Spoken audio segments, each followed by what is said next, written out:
Hello, BookTube. This is, we're back to the Future History Project of Isaac Asimov.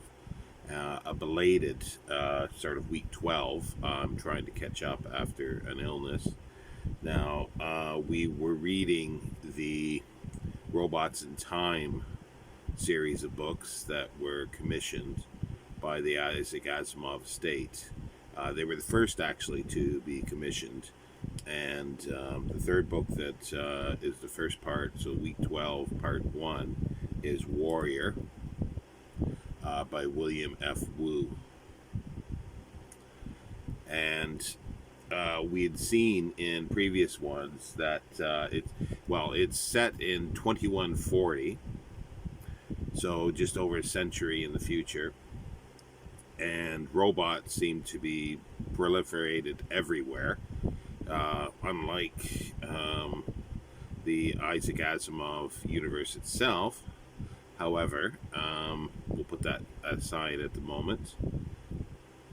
And it centers around a specific robot called Mojave Center Governor, MC. And he is the governor of an underground city in the Mojave Desert. He is one of a number of these robots. They're component robots. They are massive, like 15, 16 feet tall, and they can split apart into 6 different component robots and deal with any kind of emergency or administrative affairs of the city. However, while there's been a committee overseeing these robots worldwide, and they have all failed. All the robots have failed, and MC, the Mojave Center governor, has realized that there might be possibly a conspiracy or something with regards to the flaw, and he does not want a third law of self-preservation has kicked in, and he does not want to be deactivated. So to prevent that, he splits himself into his 6 component parts, and he's afraid of meeting or seeing, speaking to, hearing any human who could use the first or second law of robotics to countermand the third law of self-preservation. And that's what these books are about. They are about the 3 laws of robotics and how one can become more imperative than the other. For in this case with MC, the third law of robotics supersedes everything else at the moment, because he believes that his existence is extremely important to humans and to everything, basically. So, but it could also be part of the flaw that's happening with his program. But anyway, he splits up into 6 parts, and he realizes that he can flee in time. So each of the 6 component robots decide a time period to flee in, and he adapts an apparatus, a sphere, to send them back into time. But each one knows where they're going, and in order to sort of not change history through the chaos theory of one small little change that builds through time, they miniaturize themselves and then are sent back in time. However, there is a flaw in this, a few flaws, that the miniaturization does not stay. They go back to their normal size within a few days after arriving at their time period. Also, too, because of the miniaturization, it's done something to their atomic structure, which is not fully explained, but doesn't really need to be. The idea is that each component one would hide out in time, and then sort of, just hide preferably miniaturized until it comes back to the present, to escape being detected and being, countermand, having his third law countermanded. So, but the other flaw with their atomic structure is that as they approach through the time stream to the time that they left, the atomic structure becomes atomic, basically, and they become a nuclear bomb, and they explode. Any little part of them will do this. So throughout the stories, they come back. Like the first story was Predator, and the MC1 went back to the Cretaceous period, the dinosaurs, and then the second one went back to early 17th century Jamaica. But they found out this was happening with the explosions was because in Jamaica there was a huge nuclear explosion that destroyed the Jamaica and killed millions, and this is happening every time they come back, and they know at least where the location is of these component robots. But also too, there is a specialized robot called Hunter. He is like 6 foot something, very Northern European, blonde hair, but he has extra powers, in a sense, robotic powers, better hearing. He's able to change his appearance, his size, and he assembles. He figures out that they've gone back in time, and he's been hired, or he's been sent by the committee, the oversight committee for the governors, to find and all the component parts and put them back together, so they can find what happened. So he assembles teams, and each time he's got a roboticist, and then he's got a person who can sort of live off the land, can guide them in that way, and then a specialized historian for the period of time that they are going back to. So they've done this, as I say, through the Cretaceous period and to early 17th century Jamaica with Captain Morgan and so forth, and those are in the previous videos that I've talked about. But also added to this, the scientist Wayne Nystrom, who created these robots, is trying to find at least one of the robots so he can do his own assessment and find out what the flaw was, because he does not trust the oversight committee for the governors, and he feels that he's going to be destroyed, his career. So there's tension there. So he goes back in time as well to try, but on the first try to the Cretaceous period, he loses. Second try to Jamaica, he enlists locals to try to help him, but he fails again. And then when they return for this one, it's called Warrior, and it was written in 1993 by William F. Wu, who's written all 6 of these. So they're going after MC3 now, and they know it's in northern Germany, and because there was a nuclear explosion that killed millions there when they returned from Jamaica. So he assembles another team, with the same Steve, the sort of survivalist, and Jane, the roboticist, but then they hire a new historian of the period, Gene. And they now know that Nystrom is on the trail as well. So they set up, there is Ishira, a robot that is in charge of the sphere in this room at this institute, and they set up that if he comes back, hold him, under first law imperative, because he he could change the course of history and cause damage. So the robot says yes, he'll do this. So they go back to 9 AD in northern Germany.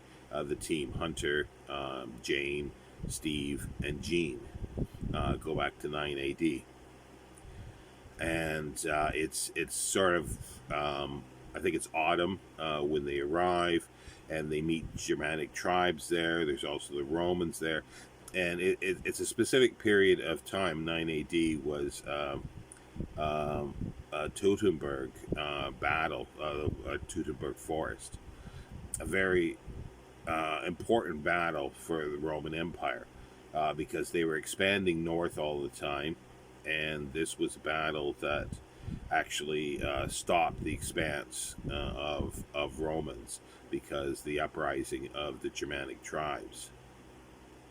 So they're at this milieu, and this battle is imminent in days or weeks, after they arrive. So they and every time they arrive, they don't know exactly where the MC, and in this case MC3, is going to pop up, or how soon after he arrives he will return to his normal size. So they try to enlist the help of a local Germanic tribe, and then they also make contact with other Roman legions.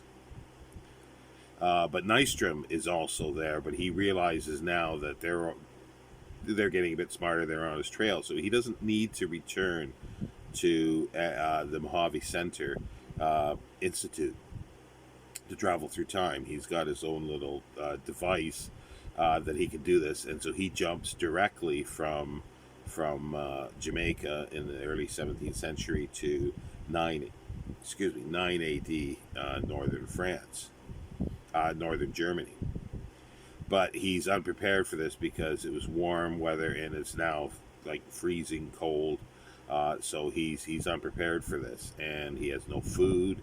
He appears in the middle of a forest, and he eventually gets captured by one of the tribes, and he's sort of chained up or tied up in sort of the center of the village, but he does get loose a little bit, and then he returns back to the center to get food and supplies, and to escape possible death by the Germanic tribes. So while he returns, he's the Ishira, the robot that's there was told to stop him, but he talks him around. He's obviously a really good roboticist. He talks him around and saying that that he needs to do this, and he needs to get one of the component robots, because if he doesn't, it can harm him as a human. So that upsteps and takes over the commands that Hunter and the humans had given him to hold him. And he also realizes, so there's conflict of who is actually correct. So he says, well, I will help you, but I need to go along to make sure you don't change things as well, and to protect you. So he now has an ally, Nystrom does. So they go back in time with better clothing, and things like this. But Nystrom is it's unclear as what his motives are fully, or whether he's sane or insane. He's considered to be insane by the other humans, but anyway, they're in 9 AD, and they do find MC5, and the battle is about to happen, and they're both scrambling to grab him and then return back to the Mojave Center. And Hunter and his team win again, basically, and they get him out just in time. But there's a few interesting things that are in here, because the MC3 is captured by a Germanic tribe, and it he's sort of, he can't really speak to any of the people. He doesn't know the language, so he's sort of trying to play with children. But the dogs are confused. It's showing because he has no smell, and that's one thing I thought was quite interesting because if we remember back in the Susan Calvin trilogy about the smell of the hospitals and stuff, and I questioned and wondered, well, did the humaniform robots have a smell? Like, do they have a human smell? But in William F. Wu's here, they have no smell. So that I found kind of interesting. And there is a lot of repetition because it's the same thing. It's lots of discussion of trying to get around and the laws of robotics, because Hunter and Ashira are very wanting to protect the humans, don't have them split up and stuff like this, and they're also thrown into a time where people are dying, like in a battle. So their first law to protect human is is very in forefront, and it could jeopardize things. But they also have to prioritize, that these lives have already been lived and died 1,000 or more years ago, uh, and so they can't change. If they save somebody, they could actually change the next 1,000 years. So there'd be other changes. So there's conflicts, and it's almost like regret. It's described in some ways of, if Hunter does something and it turns out to be wrong, and he has regret, and it's almost, and this is what happens with the positronic brain, that they will shut down and they will become almost comatose if it's too much of a conflict within them. But even when there's not that much of a conflict, there's still regret and remorse. It's equal to remorse, and they go through this, and they go through the same thing in each story. This is the third one so far, and they go through the same sort of processes.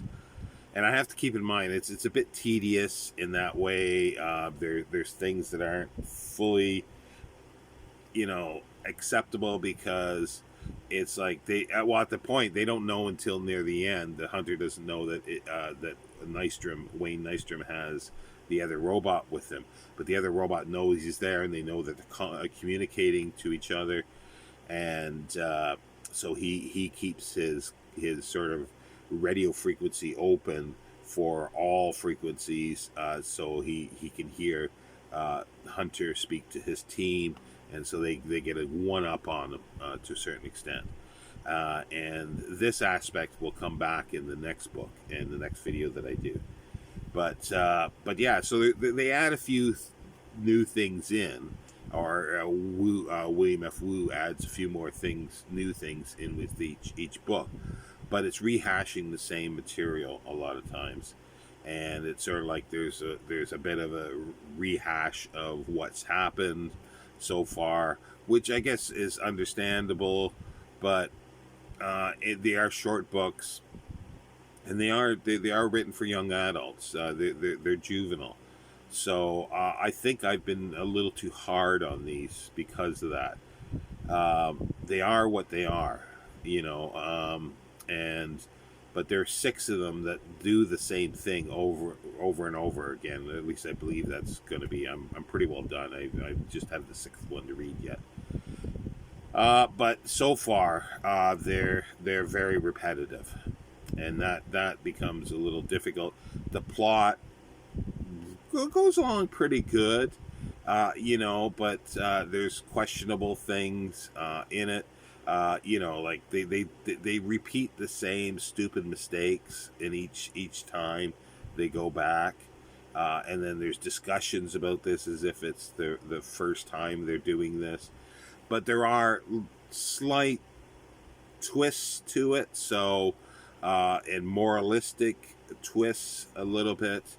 It makes it interesting. As I say, I think I have been too hard on these, because I'm looking at these as an adult book, and being part of the Isaac Asimov future history, sort of how he the history of the robots and everything, and it's more a discussion of detailed discussion of the nuances of the three laws of robotics. That's what it really is, and that's kind of interesting. It does make you wonder whether are the three laws of robotics really workable, because they could get tied up in these things, and it's that kind of discussion that I'm having now with myself with reading these. So anyway, that's that one. So they've got MC3, and they're back at Mojave Center, and they reunite all three together, and and then in the next book they'll prepare to go to another period, and this one is called Dictator. The volume 4 is Dictator, and it's 1941 Moscow. So I will see you next time for week 12, part 2. Take care, Book 2.